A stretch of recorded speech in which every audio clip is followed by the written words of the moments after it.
이분 우리 엄마 냄새 나요. 7살 민준이는 장례식장 바닥을 닦던 청소부 여성 앞에서 말했습니다. 그 순간 장례식장 전체가 얼어붙었어요. 민준이 엄마는 7년 전 죽었습니다. 아니, 죽은 걸로 처리됐습니다. 아이만 두고 나가. 며느리는 필요 없어. 그런데 민준이가 냄새로 엄마를 알아봤습니다. 얼굴도 몰랐고 목소리도 몰랐지만 냄새는 기억했어요. 과연 민준이는 엄마를 되찾을 수 있을까요? 이 이야기가 궁금하시다면 구독과 좋아요 부탁드립니다. 댓글로 응원의 한마디도 남겨주세요. 그럼 본격적인 이야기 시작하겠습니다. 서울 한복판 고급 주택가에 자리 잡은 재벌가 대저택은 겉으로 보기엔 완벽했습니다. 높은 담장 너머로 보이는 정원수들은 언제나 깔끔하게 정돈되어 있었고 현관 앞 분수대는 사계절 내내 물줄기를 뿜어냈죠. 하지만 그 화려한 외관과 달리 대저택 2층 끝자락에 있는 한 방은 늘 조용했습니다. 7살 민준이가 사는 방이었어요. 민준이는 오늘도 혼자였습니다. 넓은 방 한가운데 앉아서 레고 블록을 쌓고 있었죠. 노란색 블록 위에 빨간색을 올리고 그 위에 파란색을 조심스럽게 얹었습니다. 블록이 무너지지 않게 숨을 참으면서 말이에요. 민준아, 간식 먹어야지. 유모 김 여사가 방문을 열고 들어왔습니다. 손에는 과일이 담긴 접시가 들려 있었어요. 민준이는 블록에서 눈을 떼지 않은 채 고개만 끄덕였습니다. 혼자 놀기 심심하지 않아? 유치원 친구들하고 놀고 싶지 않고? 김 여사가 물었지만 민준이는 대답하지 않았어요. 사실 유치원에 다녔던 건 작년까지였습니다. 할머니께서 민준이를 유치원에서 빼내신 뒤로는 집에서만 지냈죠.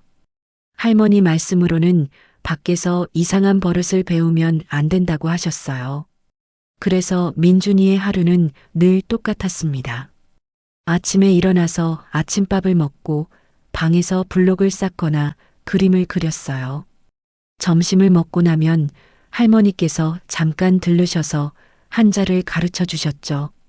그러다 저녁이 되면 아빠가 퇴근하시는데 아빠는 늘 피곤해 보였습니다. 민준이와 눈도 잘 마주치지 않으셨어요.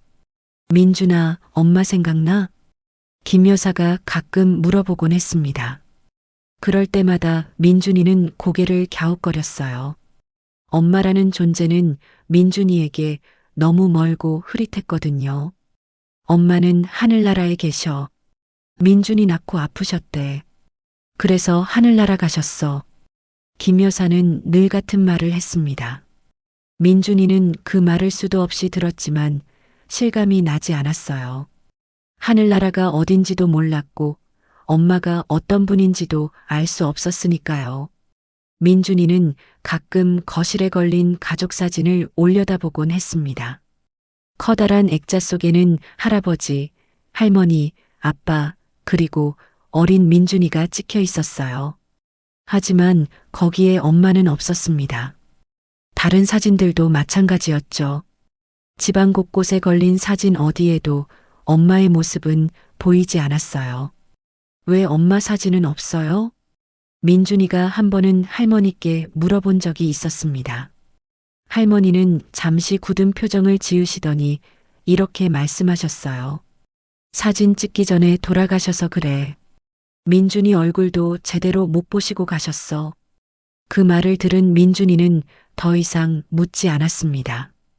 할머니의 목소리가 차가웠거든요. 그런데 이상했습니다. 민준이는 엄마의 얼굴을 본 적도 없고 목소리를 들은 적도 없었지만 한 가지만큼은 생생하게 기억했어요. 바로 냄새였습니다. 비 오는 날이면 어김없이 떠오르는 그 냄새. 따뜻하고 부드러운 비누 냄새였어요. 빨래를 넣을 때 나는 그런 냄새 말입니다. 민준이는 그 냄새를 맡으면 왠지 모르게 가슴이 따뜻해졌어요. 마치 누군가 자신을 꼭 안아주는 것 같은 느낌이 들었죠. 김 여사, 우리 엄마 무슨 비누 썼어요? 엄마 비누? 글쎄 나는 모르겠는데. 왜 갑자기? 그냥요. 비 오는 날이면 어떤 냄새가 나는 것 같아서요. 김 여사는 민준이의 머리를 쓰다듬어 주었습니다. 민준이가 엄마를 많이 그리워하나 보구나. 착한 우리 민준이. 하지만 민준이는 그리워한다는 표현이 맞는지 잘 모르겠었어요. 본 적도 없는 사람을 어떻게 그리워할 수 있을까요? 그저 그 냄새가 날 때면 왠지 모르게 울고 싶어졌을 뿐이었습니다. 저녁 6시 아빠가 퇴근하셨습니다. 아빠는 늘 정장 차림의 서류 가방을 들고 계셨어요. 민준이가 거실에서 그림을 그리고 있자 아빠는 잠깐 멈춰서서 민준이를 내려다보셨습니다. 민준아, 밥은 먹었어?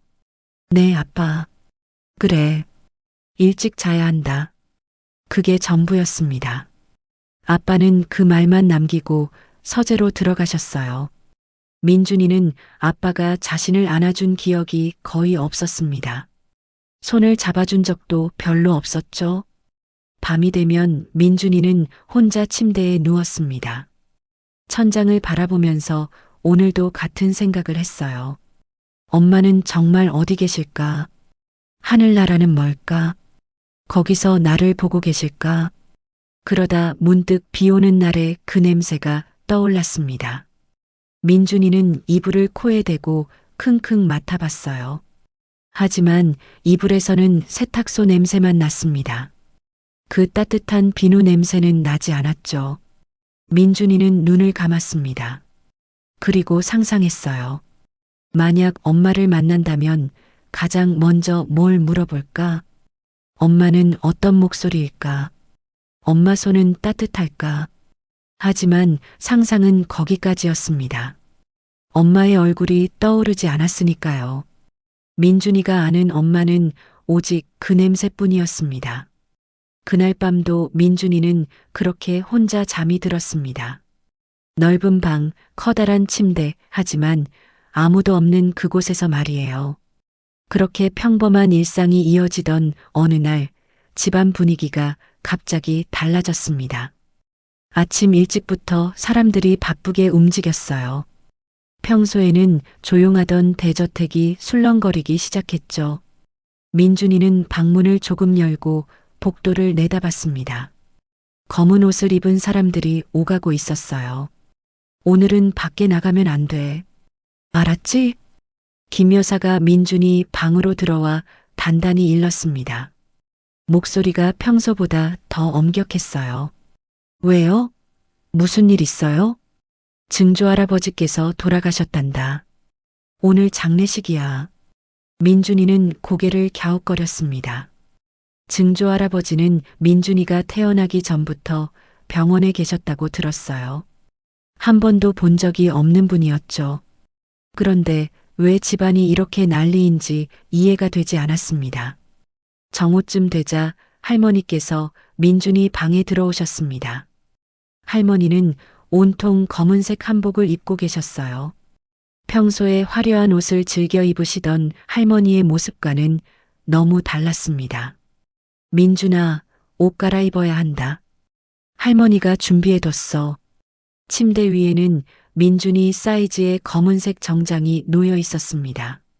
민준이는 처음 보는 옷이었어요. 할머니, 저도 가야 돼요? 당연하지. 넌 증손자야. 가족이 다 가는데 너만 빠질 수 없어. 민준이는 마지못해 옷을 갈아입었습니다. 넥타이를 매는 게 불편했지만 할머니께서 직접 매어주셨어요. 거울을 보니 낯선 자신의 모습이 비쳤습니다. 마치 어른이 된 것 같았죠. 오후 2시 민준이는 아빠와 함께 차에 올랐습니다. 할머니와 할아버지는 다른 차를 타셨어요. 차 안은 무거운 침묵으로 가득했습니다. 아빠는 창밖만 바라보고 계셨고 민준이도 아무 말하지 못했어요. 장례식장까지는 30분쯤 걸렸습니다. 차에서 내리자마자 민준이는 낯선 냄새를 맡았어요. 차갑고 씁쓸한 냄새였습니다. 나중에 알고 보니 그건 향 냄새였어요. 장례식장 입구부터 그 냄새가 진하게 풍겼죠. 민준아, 아빠 손 꼭 잡고 있어. 아빠가 처음으로 민준이 손을 잡았습니다. 아빠 손은 차갑고 딱딱했어요. 민준이는 작은 손으로 아빠 손을 꽉 쥐었습니다. 장례식장 안으로 들어서자 더 많은 사람들이 보였습니다. 모두 검은 옷을 입고 있었어요. 어떤 사람은 울고 있었고 어떤 사람은 심각한 표정으로 서 있었죠. 민준이는 이런 분위기가 처음이었습니다. 가슴이 답답해지는 느낌이었어요. 삼가 고인의 명복을 빕니다. 고생 많으셨습니다. 사람들이 할아버지와 할머니께 인사를 했습니다. 민준이네 가족은 맨 앞줄에 자리를 잡았어요. 영정사진 바로 앞이었죠. 민준이는 영정사진 속 증조할아버지를 올려다봤습니다. 사진 속에서도 엄한 표정이었어요. 민준이는 왠지 무서운 생각이 들어서 고개를 돌렸습니다. 그때였습니다. 민준이의 코가 다른 냄새를 포착했어요. 향 냄새, 국화꽃 냄새 사이로 섞인 또 다른 냄새였습니다. 민준이는 코를 벌름거리며 주위를 둘러봤어요. 이 냄새 뭐지? 향 냄새는 코를 찔렀지만 그 사이로 비집고 들어오는 다른 냄새가 있었습니다. 부드럽고 따뜻한 냄새였어요. 민준이가 비 오는 날마다 떠올리던 바로 그 냄새였습니다. 민준이는 자리에서 몸을 빼려고 했지만 아빠가 손을 놓아주지 않았어요. 민준아, 가만히 앉아 있어야 해. 아빠 화장실. 조금만 참아. 곧 끝나. 하지만 민준이는 참을 수가 없었습니다. 그 냄새가 어디서 나는지 너무 궁금했거든요. 민준이는 몸을 이리저리 틀며 냄새가 나는 방향을 찾아봤어요. 장례식장 로비 한쪽이었습니다. 사람들이 붐비는 장례식장 한편, 로비 구석진 곳에서 누군가 바닥을 닦고 있었어요. 하늘색 작업복을 입은 여성이었습니다. 머리를 단정하게 묶고 고개를 푹 숙인 채 걸레질을 하고 있었죠. 민준이의 시선이 그 사람에게서 떨어지지 않았습니다. 저 사람한테서 나는 냄새야. 민준이는 확신했어요.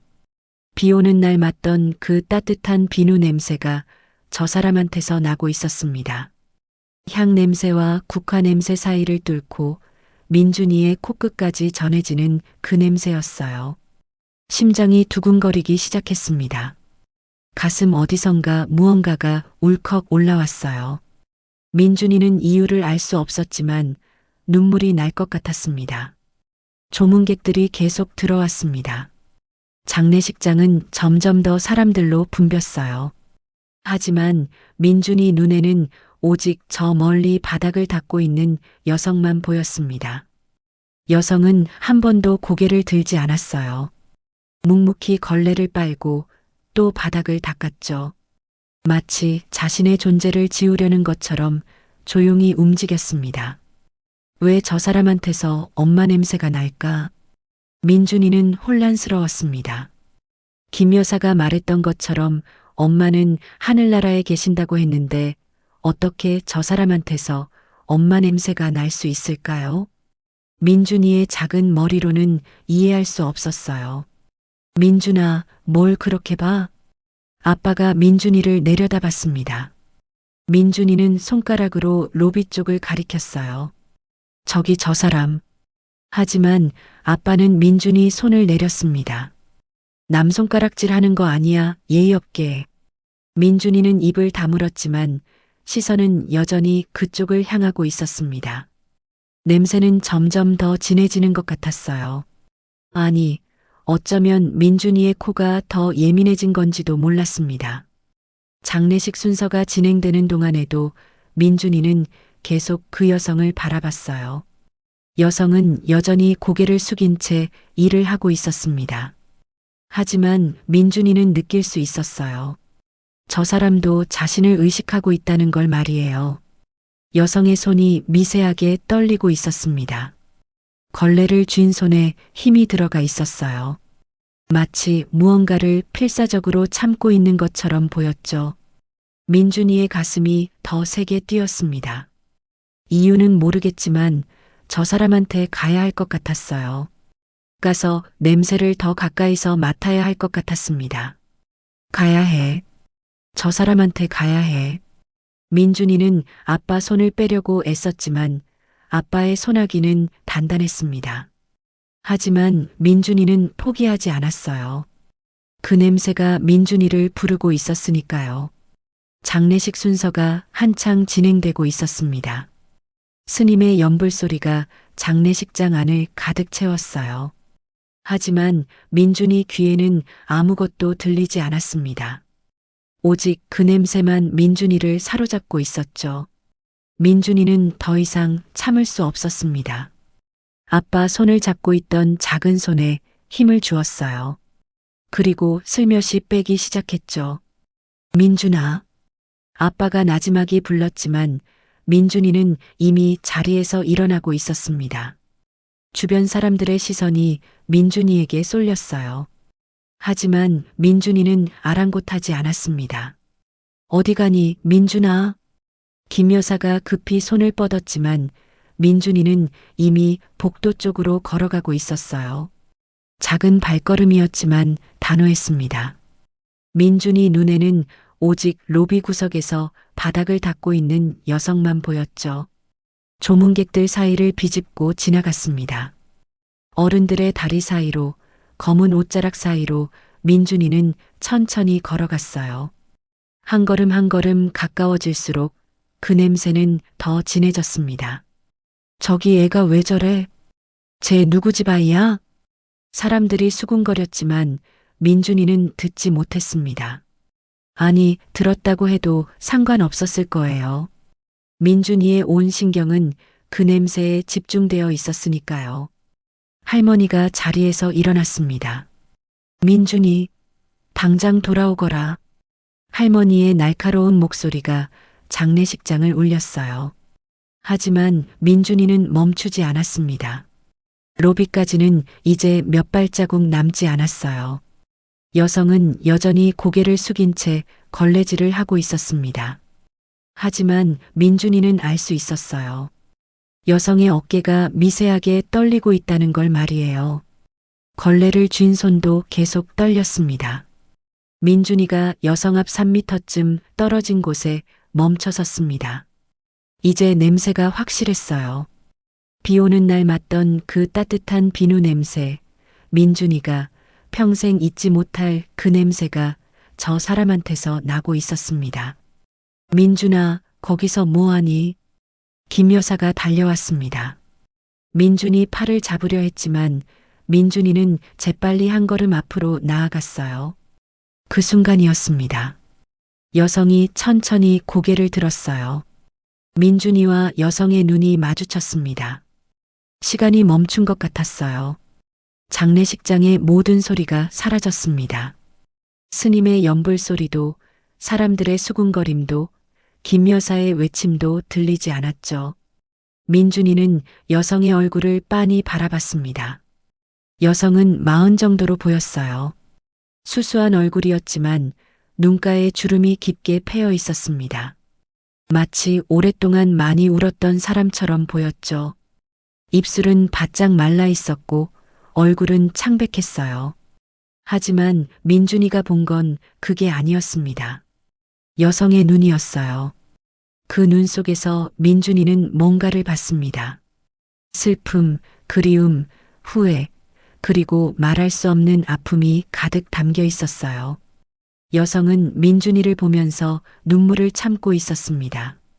입술을 깨물며 필사적으로 울음을 삼키고 있었죠. 민준이의 가슴이 쿵 내려앉았습니다. 왜인지 모르게 숨이 막혔어요. 가슴 한가운데가 아프기 시작했습니다. 목구멍이 메어왔죠. 민준이는 이런 느낌을 처음 느꼈어요. 왜 이럴까? 왜 가슴이 이렇게 아플까? 여성의 눈에서 눈물 한 방울이 뚝 떨어졌습니다. 바닥에 떨어진 눈물은 작은 얼룩을 만들었어요. 여성은 재빨리 손등으로 눈물을 닦았지만 이미 늦었습니다. 민준이는 다 봤거든요. 민준이 눈에서도 눈물이 흘러내렸습니다. 왜 우는지 민준이도 알 수 없었어요. 슬픈 것도 아니고 아픈 것도 아니었습니다. 그런데 눈물이 멈추지 않았어요. 뺨을 타고 흘러내리는 눈물이 턱 끝까지 흘렀죠. 민준아, 울면 안 돼. 어서 와. 김 여사가 민준이를 끌어안으려 했습니다. 하지만 민준이는 김 여사를 뿌리쳤어요. 그리고 여성에게 한 걸음 더 다가갔습니다. 여성이 황급히 고개를 돌렸습니다. 안 돼요. 가까이 오면 안 돼요. 여성의 목소리가 떨렸어요. 간신히 소리를 낸 것 같았습니다. 목소리는 쉬어 있었고 말끝이 흔들렸죠. 하지만 민준이는 멈추지 않았습니다. 한 걸음, 또 한 걸음 다가갔어요. 이제 여성과의 거리는 팔을 뻗으면 닿을 정도였습니다. 냄새가 더욱 진하게 느껴졌어요. 민준이가 비 오는 날마다 그리워하던 바로 그 냄새였습니다. 따뜻하고 포근한 냄새, 마치 누군가 자신을 안아주는 것 같은 냄새였죠. 민준이는 코를 벌름거리며 냄새를 깊이 들이마셨습니다. 이 냄새, 민준이가 중얼거렸어요. 여성이 움찔했습니다. 이 냄새 우리 엄마 냄새예요. 민준이의 말에 여성의 몸이 완전히 굳어버렸습니다. 손에 들고 있던 걸레가 툭 하고 바닥에 떨어졌어요. 물이 튀었지만 아무도 신경 쓰지 않았습니다. 장례식장 로비가 완전히 조용해졌습니다. 조문객들이 모두 이쪽을 바라보고 있었어요. 할머니와 할아버지도 자리에서 일어나 있었고 아빠도 복도 입구에 서 있었죠. 모두가 민준이와 여성을 바라보고 있었습니다.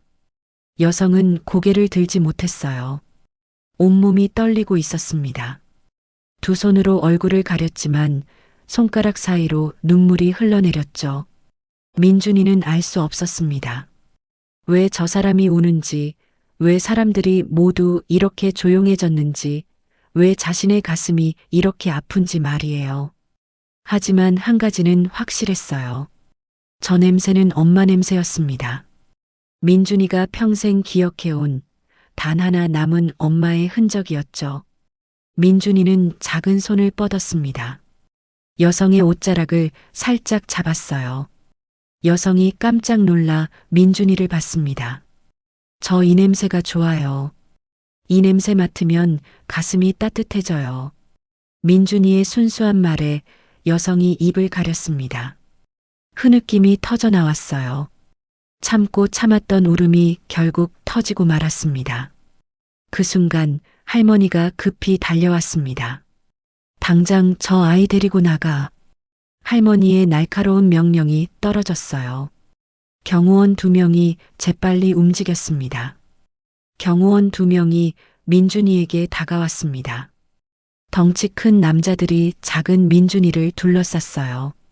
한 명은 민준이 어깨에 손을 얹으려 했습니다. 도련님, 이리 오세요. 하지만 민준이는 여성의 옷자락을 더 세게 움켜쥐었어요. 작은 손에 힘을 잔뜩 주었습니다. 놓지 않겠다는 듯이 말이에요. 싫어요. 민준이의 외침이 장례식장에 울려 퍼졌습니다.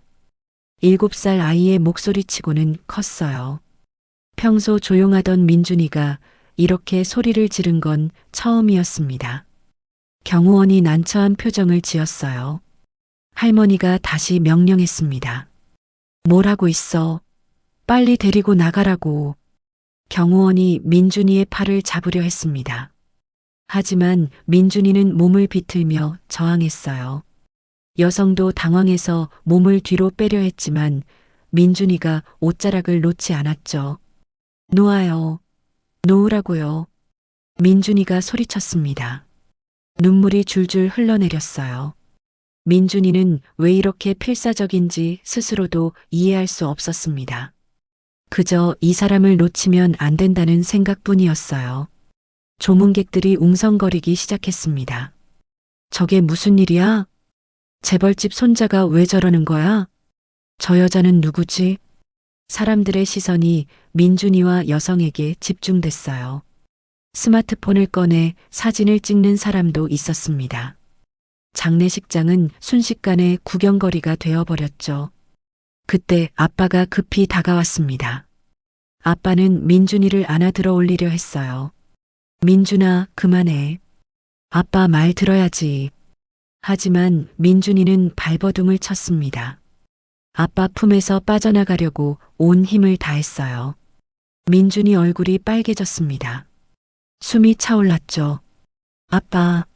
민준이가 아빠를 똑바로 쳐다봤습니다. 눈물 범벅이 된 얼굴로 아빠를 올려다보며 말했어요. 아빠, 잠깐만요. 제 말 좀 들어주세요. 민준이 목소리가 떨렸습니다. 하지만 또렷했어요. 평소 아빠 앞에서 말도 제대로 못하던 민준이가 처음으로 또박또박 말하고 있었습니다. 아빠가 잠시 멈칫했어요. 민준이 눈빛이 너무 간절해서였습니다. 아빠는 민준이를 천천히 내려놓았어요. 민준이는 다시 여성 앞으로 갔습니다. 여성은 여전히 고개를 숙이고 있었어요. 두 손으로 얼굴을 가린 채 몸을 떨고 있었죠. 민준이는 심호흡을 했습니다. 그리고 아빠를 돌아보며 말했어요. 아빠, 이분이요. 장례식장이 완전히 조용해졌습니다. 모든 사람이 숨을 죽이고 민준이를 바라봤어요. 스님의 연불 소리도 멈췄습니다. 오직 민준이 목소리만 장례식장에 울렸죠. 이분 우리 엄마 냄새 나요. 그 순간 시간이 멈췄습니다.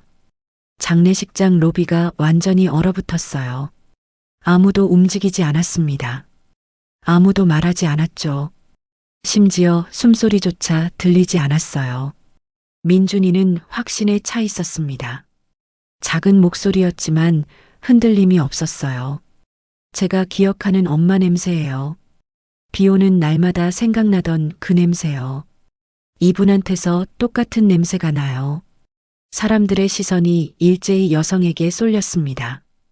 여성의 손에서 걸레가 툭 떨어졌어요. 아까 떨어뜨렸던 걸레를 다시 주었는데 또다시 떨어뜨린 거였습니다. 물이 바닥에 튀었지만 아무도 신경 쓰지 않았어요. 여성이 천천히 고개를 들었습니다. 민준이와 눈이 다시 마주쳤어요. 하지만 이번엔 달랐습니다. 여성의 눈에서 뭔가가 무너지고 있었어요. 그동안 쌓아 올린 무언가가 와르르 무너지는 모습이었죠. 여성의 입술이 떨렸습니다. 아니야. 아주 작은 목소리였어요. 거의 숨소리에 가까웠습니다. 아니야, 아니야. 여성이 고개를 저었어요. 필사적으로 부정하고 있었습니다. 보면 안 돼, 나를 보면 안 돼. 여성의 손이 심하게 떨리기 시작했습니다. 온몸이 경련하듯 흔들렸어요. 숨을 제대로 쉬지 못하는 것 같았습니다. 입술이 파랗게 질렸죠. 민준이는 여성의 떨리는 손을 봤습니다. 작고 거친 손이었어요. 오랫동안 힘든 일을 해온 손처럼 보였습니다. 손등에는 상처 자국도 있었고 손가락 마디마디가 굳어 있었죠. 하지만 민준이 눈에는 그 손이 세상에서 가장 따뜻해 보였어요. 민준이가 조심스럽게 손을 뻗었습니다. 여성의 떨리는 손을 살짝 만졌어요. 손은 차가웠지만 민준이 가슴은 뜨거워졌습니다. 여성이 화들짝 놀라 손을 움츠렸어요. 안 돼요, 안 돼. 여성이 뒤로 물러났습니다. 하지만 벽에 막혀 더 이상 물러날 곳이 없었어요. 여성은 벽에 등을 기댄 채 주저앉았습니다. 조문객들이 완전히 충격에 빠졌어요. 누군가 작은 소리로 속삭였습니다. 설마 저 아이 엄마가 살아 있었단 말인가? 죽었다고 하지 않았어? 도대체 무슨 일이지? 수군거림이 점점 커졌습니다. 장례식장은 순식간에 소문의 장이 되어버렸어요. 할아버지가 자리에서 벌떡 일어났습니다. 얼굴이 창백해져 있었어요. 할머니도 마찬가지였습니다. 두 사람 모두 여성을 빤히 바라봤죠. 저 여자를 당장 할아버지가 말을 잇지 못했습니다. 목소리가 떨렸어요. 분노인지 당황인지 아니면 다른 감정인지 알 수 없었습니다. 아빠는 그 자리에 얼어붙어 있었어요. 민준이를 바라보다가 여성을 바라보다가 다시 민준이를 바라봤습니다. 아빠 얼굴에서 모든 혈색이 사라졌죠. 이게 무슨... 아빠도 말을 제대로 잇지 못했습니다. 민준이만 담담했어요. 7살 아이가 어른들보다 더 침착했습니다. 민준이는 주저앉아 있는 여성을 내려다보며 말했어요. 왜 우세요? 저 뭐 잘못했어요? 순수한 질문이었습니다. 민준이는 정말 이해할 수 없었어요. 왜 모두가 이렇게 놀라는지, 왜 저 사람이 이렇게 떠는지 말이에요. 민준이에게는 단순했습니다. 그냥 엄마 냄새가 나는 사람을 찾았을 뿐이었으니까요. 여성이 민준이를 올려다봤습니다. 눈물로 범벅이 된 얼굴이었어요. 입을 열려 했지만 목이 메어 소리가 나오지 않았습니다. 장례식장의 공기가 무거웠습니다. 누구도 감히 움직이지 못했어요. 무거운 침묵이 흘렀습니다. 장례식장 로비에는 숨소리만 들렸어요. 민준이는 여전히 주저앉은 여성 앞에 서 있었고 어른들은 모두 얼어붙어 있었죠. 아빠가 먼저 정신을 차렸습니다. 민준이 어깨를 잡으며 조심스럽게 끌어당겼어요. 민준아, 이리 와. 실례잖아. 아빠 목소리는 떨리고 있었습니다. 평소 차분하던 아빠가 이렇게 당황하는 모습은 처음이었어요. 아빠 손도 떨리고 있었죠. 하지만 민준이는 움직이지 않았습니다. 여성을 계속 바라보고 있었어요. 여성도 민준이를 올려다보고 있었습니다. 두 사람의 시선이 공중에서 얽혔죠. 그때였습니다. 여성의 입이 천천히 열렸어요. 떨리는 목소리가 흘러나왔습니다. 그 비누. 너무 작은 소리였지만 조용한 장례식장에서는 또렷하게 들렸어요. 사람들이 귀를 기울였습니다.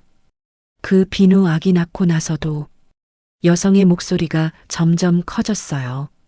하지만 여전히 떨리고 있었습니다. 그 비누만 썼어요. 그 순간 장례식장이 다시 한번 얼어붙었습니다. 민준이가 고개를 갸웃거렸어요. 비누 이야기가 왜 나오는지 이해할 수 없었습니다. 하지만 민준이 가슴은 다시 쿵쿵 뛰기 시작했어요. 무슨 비누요?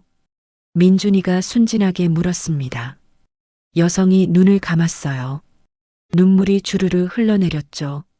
하얀색 비누, 초록색 포장지에 쌓인 그 비누. 여성이 중얼거렸습니다. 마치 혼잣말처럼 들렸어요. 산모용 비누라고 아기한테 좋다고 그래서 계속 썼어요. 7년 동안 계속. 민준이 눈이 커졌습니다. 뭔가가 머릿속에서 연결되는 느낌이었어요.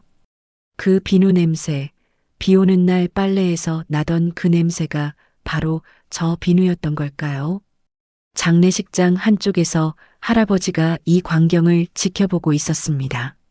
재벌 회장인 할아버지는 평생 흔들림 없이 살아온 분이었어요. 어떤 일에도 놀라지 않고 어떤 상황에서도 냉정함을 잃지 않았죠. 하지만 지금은 달랐습니다. 할아버지 얼굴이 창백해졌어요. 입술이 파르르 떨렸습니다. 할아버지는 여성을 똑바로 바라봤어요. 설마 아직 살아있었단 말인가? 할아버지 머릿속이 복잡해졌습니다. 7년 전 손자 며느리를 처리했던 그날이 떠올랐어요. 아들이 데려온 여자, 재벌가에 어울리지 않는다고 판단했던 여자였죠. 출산 직후였습니다. 할아버지는 결정을 내렸어요. 아기만 남기고 며느리는 지워버리기로 말이에요. 사망 신고를 했고 모든 흔적을 지웠습니다. 병원 기록도 주민등록도 모든 걸 말소시켰죠. 완벽한 계획이었습니다. 아무도 의심하지 않았어요. 며느리는 그렇게 세상에서 사라졌습니다. 그런데 지금 여기 자신의 장례식장 바닥을 닦고 있다니 할아버지는 믿을 수 없었어요. 하지만 저 여자가 말한 비누, 그건 거짓말이 아니었습니다. 할아버지도 알고 있었거든요.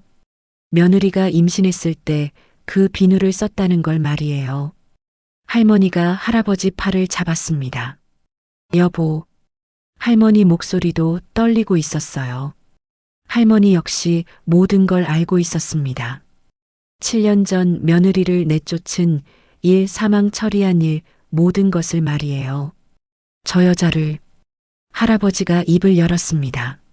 하지만 말이 이어지지 않았어요. 무슨 말을 해야 할지 몰랐습니다.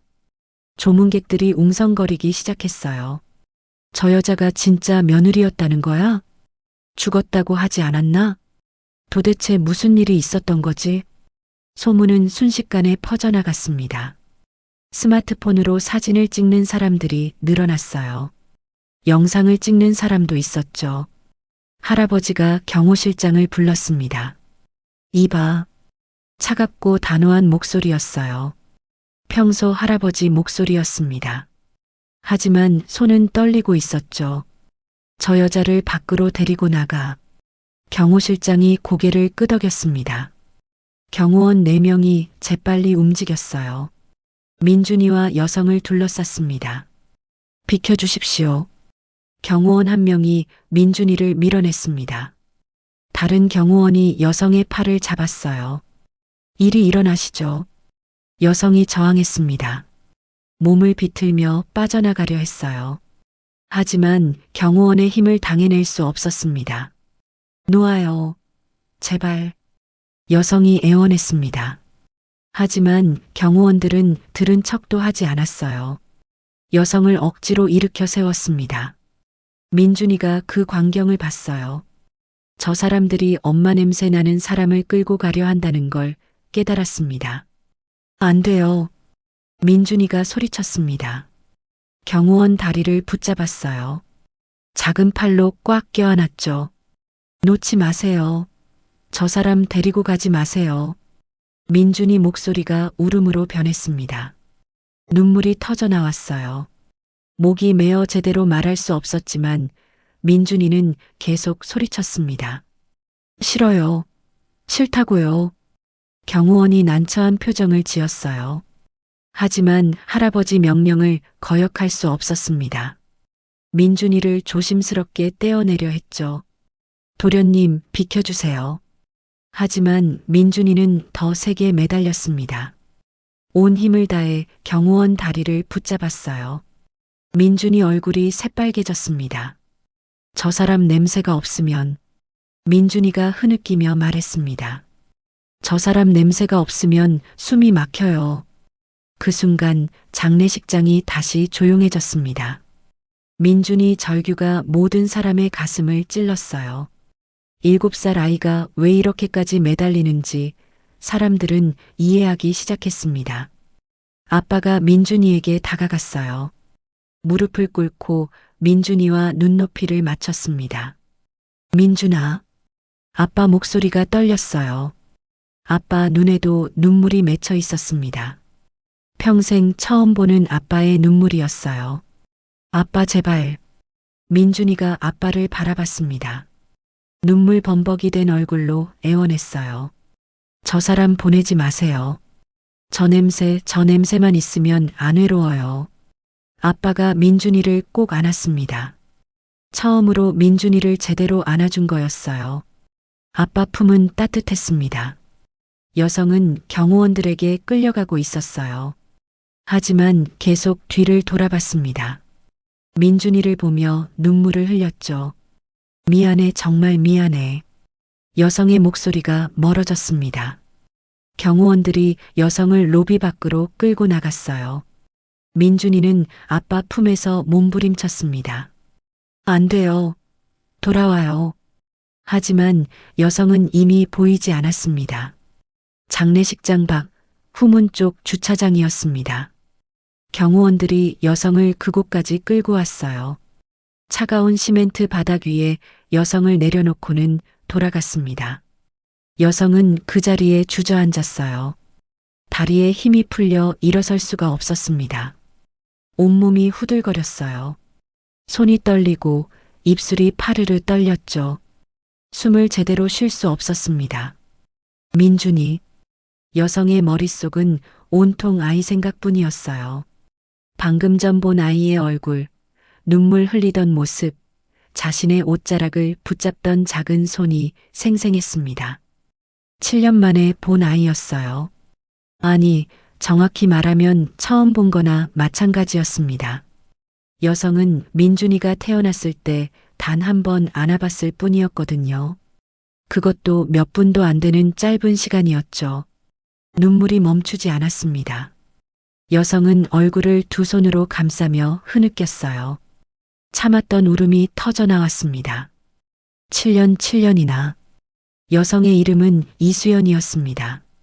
35살까지만 40은 넘어 보이는 외모였어요. 지난 7년이 얼마나 혹독했는지 얼굴에 다 새겨져 있었죠.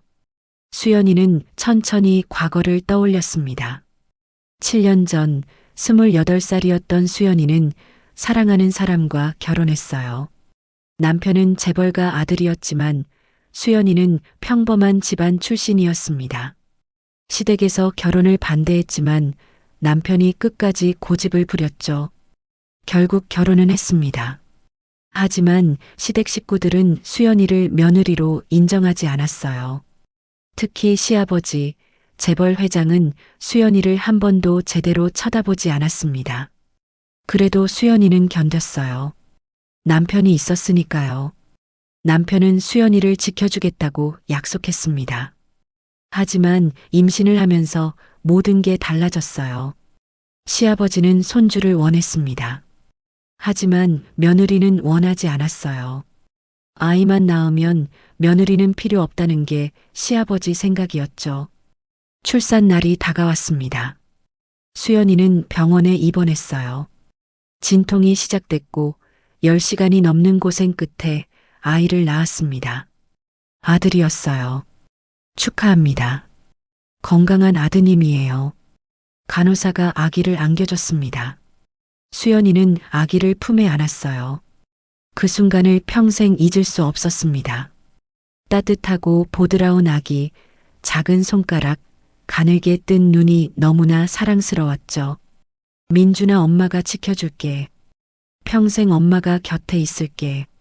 수연이는 아기에게 약속했습니다. 하지만 그 약속을 지킬 수 없었어요. 출산한 다음 날이었습니다. 시아버지가 병실에 들어왔어요. 시어머니, 남편도 함께였습니다. 시아버지는 차갑게 말했죠. 수고했어. 이제 나가. 수연이는 이해할 수 없었어요. 예, 무슨 말씀이세요? 아이만 두고 나가라는 얘기야. 며느리는 이제 필요 없어. 그 말을 듣고 수연이는 소스라쳤습니다.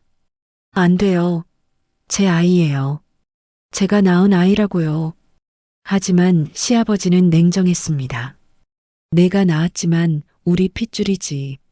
넌 자격이 없어. 수연이는 남편을 바라봤어요. 도와달라고 막아달라고 애원했습니다. 하지만 남편은 고개를 돌렸어요. 아무 말도 하지 않았죠. 그날 밤 수연이는 병원에서 끌려 나왔습니다. 아기는 신생아실에 남겨뒀고 수연이만 쫓겨났어요. 집으로 돌아갈 수도 없었습니다. 시댁에서 모든 걸 처리해버렸거든요. 며칠 뒤 수연이는 사망 처리됐다는 걸 알게 됐어요. 주민등록이 말소됐고 모든 기록이 지워졌습니다. 수연이는 법적으로 죽은 사람이 됐죠. 은행 계좌도 막혔고 신분증도 무효가 됐어요. 수연이는 그 순간 깨달았습니다. 아이를 되찾을 방법이 없다는 걸 말이에요. 아이만이라도 잘 살게 해주세요. 수연이는 그렇게 기도했습니다. 자신은 포기했어요. 대신 아이가 재벌가에서 잘 자라기만 바랐죠. 7년 동안 수연이는 밑바닥 삶을 살았습니다. 신분증이 없으니 제대로 된 일을 할 수 없었어요. 식당 설거지, 청소, 야간 경비 같은 일을 전전했습니다. 월세방도 얻을 수 없어서 고시원을 전전했죠. 그래도 수연이는 견뎠어요. 아이가 잘 자라고 있다고 믿었으니까요. 단 하나 바꾸지 못한 게 있었습니다. 바로 비누였어요. 임신했을 때부터 썼던 산모용 비누, 하얀색에 초록색 포장지가 있는 그 비누를 수연이는 계속 썼습니다. 가격이 비쌌지만 그것만큼은 바꿀 수 없었어요. 민준이가 혹시 엄마 냄새를 기억할까봐 희망 없는 바람이었습니다. 아기였던 민준이가 엄마 냄새를 기억할 리 없었어요. 하지만 수연이는 그 비누를 계속 썼습니다. 그게 엄마로서 할 수 있는 유일한 일이었으니까요. 그리고 오늘 장례식장에서 청소 일을 하던 중이었어요. 바닥을 닦고 있는데 갑자기 누군가 다가오는 기척이 느껴졌습니다. 수연이는 고개를 들지 않았어요. 늘 그랬듯이 조용히 일만 했죠. 하지만 그 아이가 말했을 때 수연이의 세계가 무너졌습니다. 이분 우리 엄마 냄새 나요. 민준이가 기억하고 있었어요. 엄마 냄새를 기억하고 있었던 겁니다. 수연이는 믿을 수 없었어요. 7살 아이가 갓난아기였을 때 단 몇 분 안았던 엄마를 냄새로 기억한다니 말이에요. 주차장 바닥에 앉아 수연이는 계속 울었습니다. 7년 동안 참았던 모든 눈물이 쏟아져 나왔어요. 한편 장례식장 안, 민준이는 집으로 돌아왔습니다. 아빠가 안고 차에 태웠지만 민준이는 계속 울었어요. 차 안에서도 집에 도착해서도 방에 들어와서도 멈추지 않았습니다. 민준아, 그만 울어. 응? 김 여사가 달랬지만 소용없었어요. 민준이는 이불을 뒤집어 쓴 채 계속 흐느꼈습니다. 저녁이 됐습니다. 민준이는 밥을 먹지 않았어요. 물도 마시지 않았죠. 그저 누워서 천장만 바라봤습니다. 밤이 깊어갔습니다. 민준이 숨소리가 거칠어지기 시작했어요. 열이 올랐습니다. 이마가 뜨겁게 달아올랐죠. 도련님, 도련님. 김 여사가 급히 아빠를 불렀습니다. 아빠가 달려왔어요. 민준이를 보자마자 안색이 변했습니다. 병원에 가야겠어. 빨리 차 대령해. 민준이는 응급실로 실려갔습니다. 의사가 진찰을 마친 뒤 아빠를 따로 불렀어요. 아버님, 아이에게 강한 분리 트라우마가 있습니다. 분리 트라우마요? 애착 대상과 갑자기 분리되면서 생긴 심리적 충격이에요. 아이가 오늘 누군가와 헤어졌나요? 아빠는 대답할 수 없었습니다. 민준이가 응급실에 실려간 날 밤 대저택 서재에서는 긴급 회의가 열렸습니다. 재벌 회장인 할아버지, 할머니, 그리고 아빠가 모여 앉았어요. 무거운 침묵이 흘렀습니다. 아무도 먼저 말을 꺼내지 못했죠. 영상을 가져오게. 할아버지가 입을 열었습니다. 비서가 노트북을 가져왔어요. 화면에는 장례식장 로비 감시 카메라 영상이 준비되어 있었습니다. 영상이 재생되기 시작했습니다. 화면 속에서 민준이가 자리에서 일어나 로비 쪽으로 걸어가고 있었어요. 사람들 사이를 비집고 한 걸음 한 걸음 여성에게 다가가는 모습이 보였죠. 여성은 바닥을 닦고 있었습니다. 고개를 숙인 채 묵묵히 일하고 있었어요. 하지만 카메라는 포착했습니다. 민준이가 가까워질수록 여성의 손이 떨리는 걸 말이에요. 민준이가 여성 앞에 섰습니다. 화면 속에서는 소리가 들리지 않았지만 민준이 입모양으로 알 수 있었어요. 이분 우리 엄마 냄새 나요. 할아버지는 화면을 멈추지 않고 계속 봤습니다. 여성이 울먹이는 모습, 민준이가 옷자락을 붙잡는 모습, 경호원들이 끌고 나가는 장면까지 전부 봤어요. 영상이 끝났습니다. 서재는 다시 조용해졌어요. 할아버지는 화면을 응시하고 있었습니다. 표정을 읽을 수 없었죠. 아버님, 아빠가 조심스럽게 불렀습니다. 할아버지는 대답하지 않았어요. 민준이가 병원에 입원했습니다. 의사 말로는 분리 트라우마래요.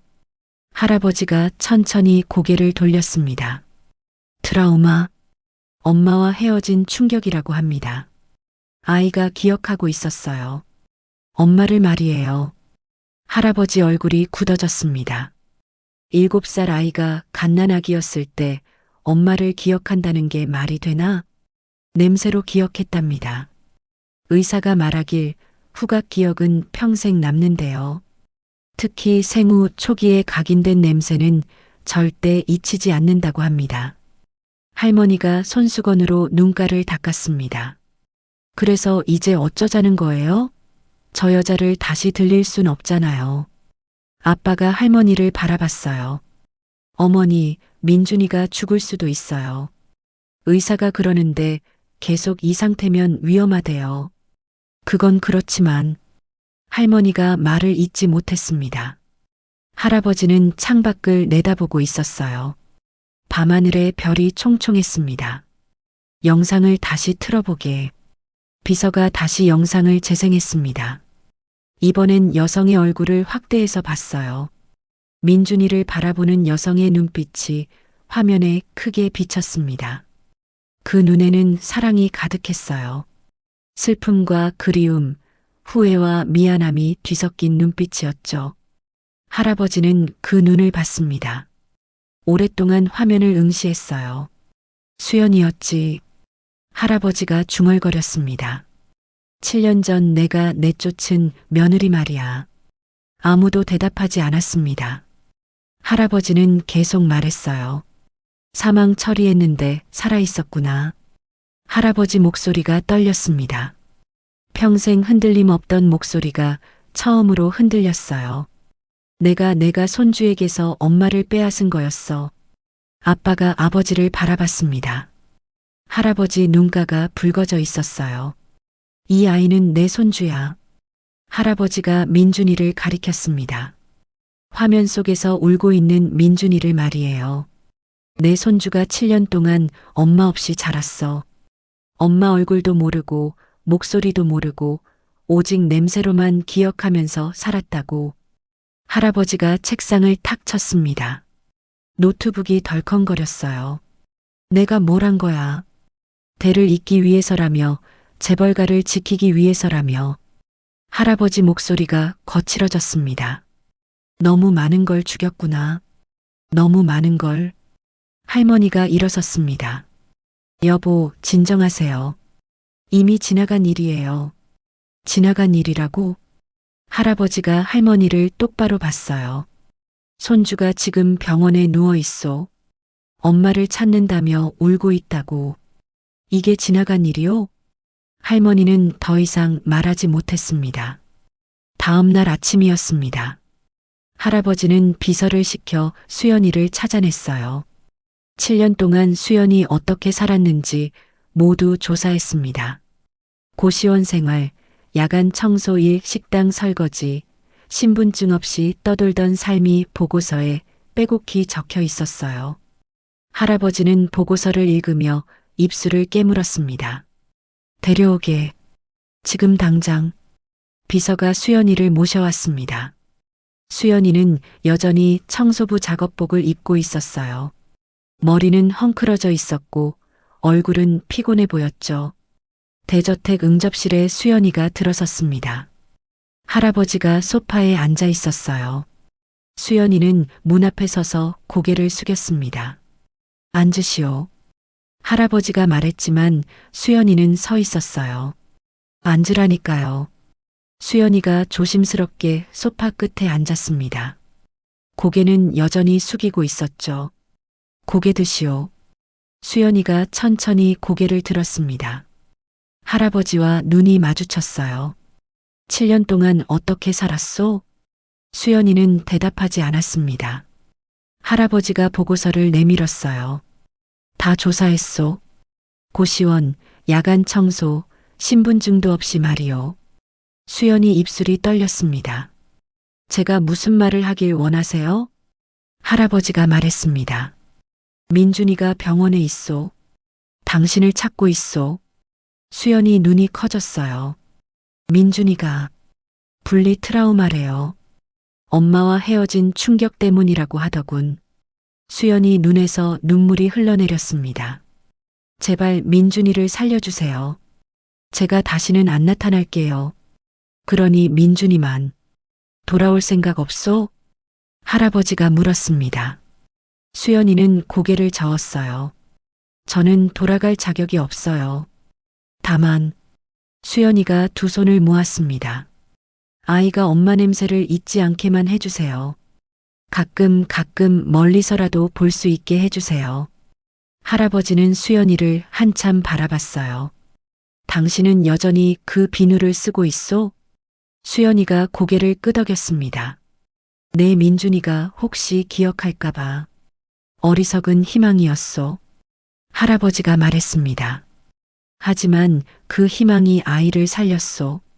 그때였습니다. 응접실 문이 벌컥 열렸어요. 민준이가 뛰어들어왔습니다. 병원 가운을 입은 채였어요. 김 여사가 뒤따라 들어오며 말렸지만 민준이는 이미 수연이에게 달려가고 있었습니다.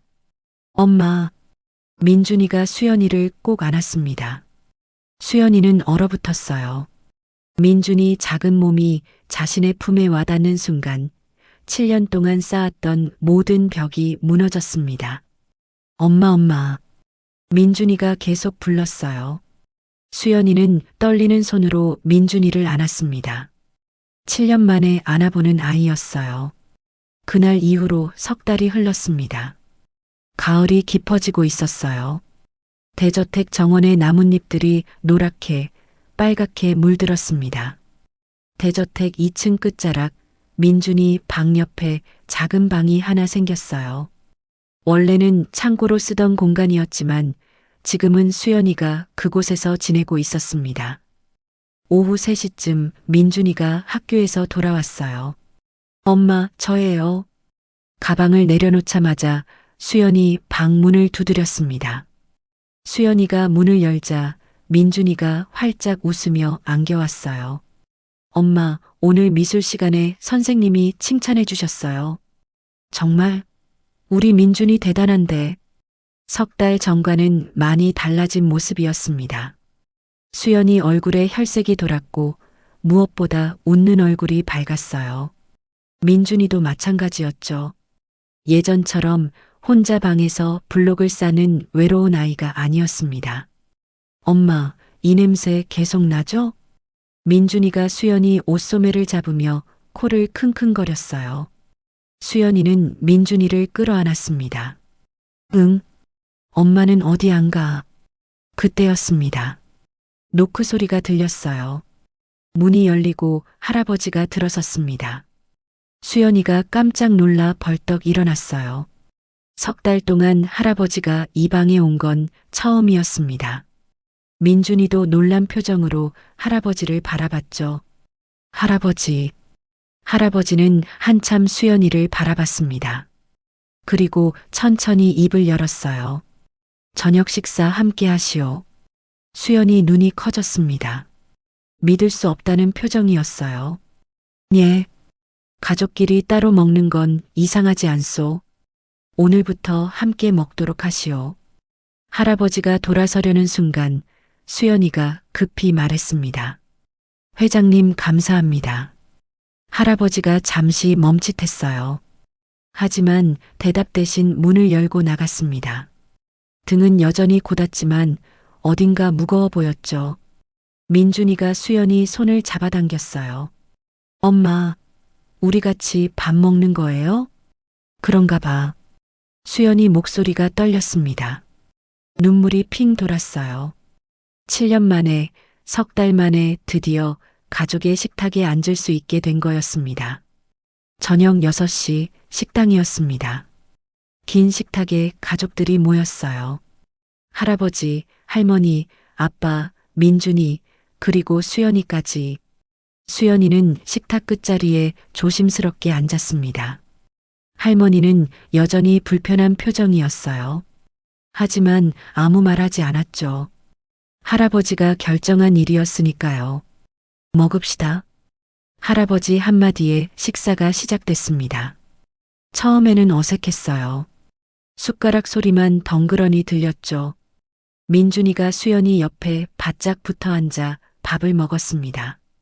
가끔 수연이를 올려다보며 씩 웃었어요. 수연이도 민준이에게 반찬을 집어주며 작게 미소 지었죠. 아빠가 그 모습을 지켜보고 있었습니다. 복잡한 표정이었어요. 석 달 동안 한 번도 제대로 마주하지 못했던 수연이가 바로 앞에 앉아 있었습니다. 수연 씨, 아빠가 조심스럽게 불렀습니다. 수연이가 고개를 들었어요. 민준이가 많이 밝아졌습니다. 고마워요. 짧은 말이었지만 진심이 담겨 있었어요. 수연이는 고개를 끄덕였습니다. 제가 더 고마워요. 할아버지가 숟가락을 내려놓았습니다. 민준아. 네, 할아버지. 학교 잘 다니고 있지? 네. 친구들도 많이 생겼어요.